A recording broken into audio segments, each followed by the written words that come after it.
के साथ जिक्र हो सकता है, और वो बुराई जिसकी वजह से उम्मत इफेक्ट हो। आप कल को कोई कहेगा जी गुलाम अहमद कादियानी तो मर चुके, उसको बुरा कहने का क्या फायदा? तो इसका जवाब आपको यह दिया जाएगा कि गुलाम अहमद कादियानी जो पीछे अपनी गंदी तालीमात छोड़ गया, जिसकी वजह से उम्मत आज तक स्टेक पे लगी हुई है, उसका क्या करेंगे?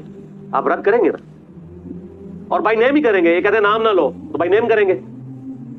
तो यजीद इब्न मुआविया का इफेक्ट जो मुसलमानों पे हुआ है वो गुलाम अहमद कादियानी से बहुत बड़ा है। पूरी उम्मत दो टुकड़े हो गई है।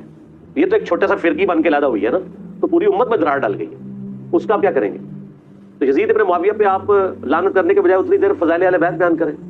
बाकी आला हजरत इमाम ज़ब रिलवी साहब का फतवा है, रिलवियों के लिए अर्ज किया है, वो कहते हैं हम यजीद पे लानत नहीं करेंगे, लेकिन जो लानत करेगा उसे रोकेंगे भी नहीं, हम सकूत इख्तियार करेंगे, क्योंकि इमाम हनीफा ने सकूत किया, और हम यजीद के कुफर के मामले में भी सकूत इख्तियार करेंगे।